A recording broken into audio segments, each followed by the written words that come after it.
How's it going, everybody? I'm Josh from Elder Drunken Highlander, and I'm coming to you with a deck tech video for a budget deck, which is something we've actually never done on the channel before, for what I call Elvish Cavalry, which is a deck with Keleth, Sunmane Familiar, and Numa, Jiraga Chieftain.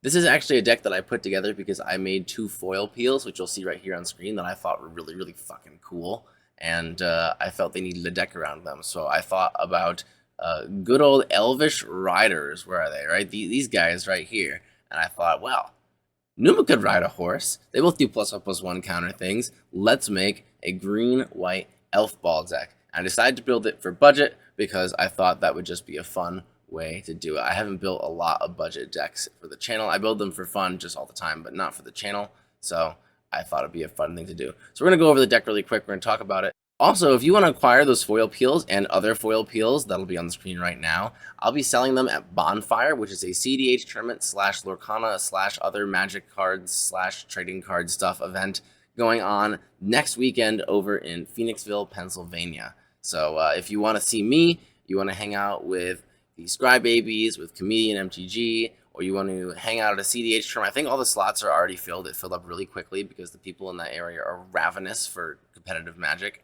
But if you want to play some Lorcana maybe, or do some drafts or some other cool stuff, come hang out.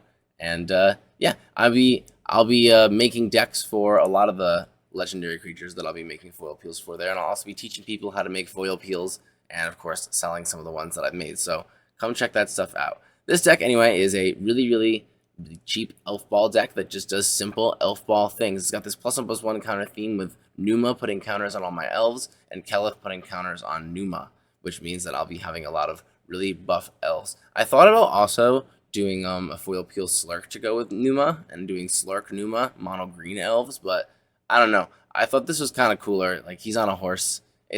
Everything's cooler when they're on a horse, I'm just saying. So at the bottom end, we have a bunch of really cheap, just mana dork kind of elves. This is a X +1/+1 counter elf. I love that this guy is so cheap. He's just $1. Like, cards are cheap nowadays. Like, the really good cards are very expensive, but like, the regular cards are cheap. You can build budget decks so easily. And he's got a really great buff ability for elves. This deck makes a lot of mana, so we can activate that maybe even twice a turn, which is kind of sweet. We have my favorite elf of all time, Monk of the Open Hand from Jeskai Elf Ball, making an appearance with a +1/+1 counter ability here.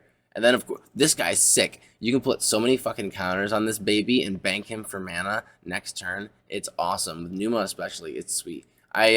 Because this is a budget deck, I didn't put in Crystalline Crawler, but Crystalline Crawler is like a more expensive version of the Devoted Druid that can add white mana too. So if you're trying to make a more expensive version of this, Crystalline Crawler is a good one to add in the same vein as this. And I just had a bunch of just elf friends and mana dorks. I tried to put in as many mana dorks as possible into the deck just to make sure that our Numa can make a lot of mana and make a lot of counters. We have Aurora Champion here as well. This thing, when it attacks, it taps a creature. We have a lot of warriors in the deck besides just this guy, including our commander, who is a warrior with a horse. So that's even cooler than a regular warrior. Speaking of warriors, we have a lot of creatures with expensive tap abilities that we can just use anyway, and this one has one that's reduced by +1/+1 counters. I can't believe this card is cheap. This card is like a $3 to $5 card in my memory for as long as I can remember, really. Maybe I'm just a Magic boomer. Now it's 50 cents. This is amazing.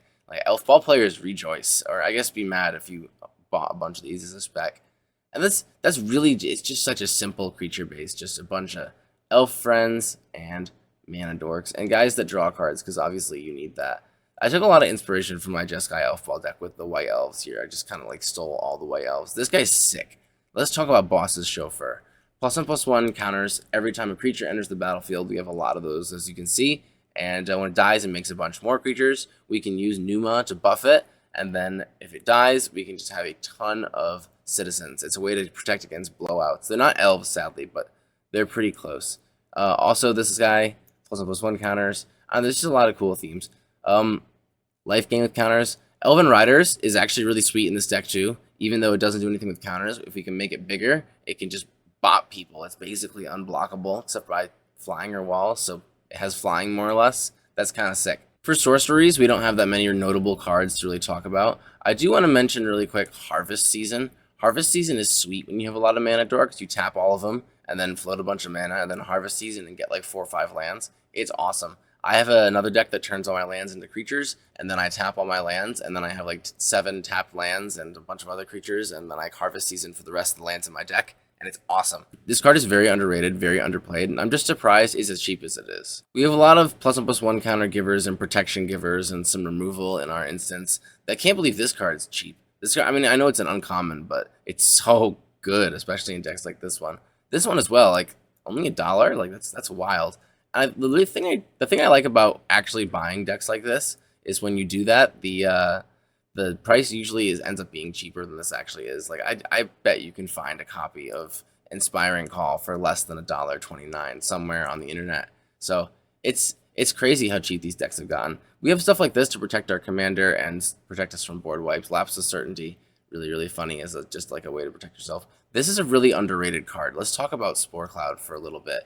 Tap all blocking creatures. No creatures deal damage in combat this turn. Neither attacking nor blocking creatures untap as normal during their control's untap phase. So if someone swings out at one of your opponents, which they might, because you have a lot of creatures to block with, and it's not always a good idea to swing into the guy with a wall of creatures, you can use the Spore Cloud to tap both the attackers and the blockers, make it so they don't untap during their untap step, and get 2 turns of free attacks in on both players. Sometimes less, depending on how turn order works out, but still. You tap 2 different people's blockers / attackers and just get to go in with your elves. It's a really sweet card. It can also just save you and allow you to get a free crackback. Just at the floor. It's a 3 mana fog that saves you and gives you a free crackback. It's just a great card. I don't see enough people playing this card, and I feel like this card blows out a lot of like lower power casual EDH pods, and sometimes even high power ones too. It's just so fucking good. We also have just some more protection because I know that board wipes are going to be the way that our deck goes down, so we have a lot of ways to stop those from killing us. It's really difficult finding cards to overrun effect our creatures in a way that was cost effective. Those are kind of expensive. Dragon Throne and Tarkir, though, is a great one. We can stick that onto Numa after it's gotten big from Keleth, or another one of our big elf creatures to buff the whole team. I can't believe Hardened Scales is as cheap as it is now. We love that this card is being printed so much. It's $1.49. That's great. It's not even the most expensive card in the deck. For enchantments, we just have a lot of really cool +1/+1 counter friends. I'm really surprised that a lot of these cards are as cheap as they are. Every time I make a budget deck, I'm like, wow, cards are cheap again. It's great. Death Presence. This card is sweet. Ozolith was a little too expensive for the deck, but this is like a 6 mana Ozolith at home, you know? How much is Ozolith? Yeah. Oh my god, $30? That's insane. You can buy an Ozolith, or you can buy like this deck if you scour the internet for heavily played copies of cards and stuff. I bet you can get this deck for $30. That's worth this entire deck. That's nuts. That's absolutely nuts. Let's talk about Citadel Siege too. This card is called the Tappening. That's what I call it, because usually you pick the mode where you just tap shit all the time and people get mad at you and eventually they blow it up because they can't fucking play Magic because you're tapping their best creature every fight.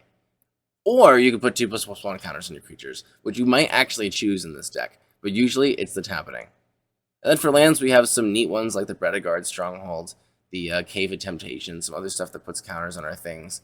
But besides that, just a bunch of basics, because basics are cheap, and this is a budget deck. Or Underneath the Vastwood is another card that I don't see people playing enough. It's just a sweet card. It's sweet. In decks that make a lot of mana, this card's good, because you just have leftover mana or underneath some creatures. It's a good time. That's the entire deck, though. Simple Elf Ball. Play lots of creatures, buff them with +1/+1 counters, go in there with an overrun effect, kill a man. We have a couple niche +1/+1 counter synergies like Jiang Wangu and other things like that do cute stuff with the deck, but mostly it's just buff them up and beat them up. Elf Ball, baby. Thank you guys so much for watching. If you enjoyed this kind of stuff, you can come see it in person at Bonfire next weekend on the 16th. If you want to chat with us and build decks like this, you can talk on our Discord, where we're making decks like this all the time, baby. And also, you can check out the card trader link below if you want to support us a little bit. Thank you all so much for watching. Stay janky, my friends, and I'll see you next time.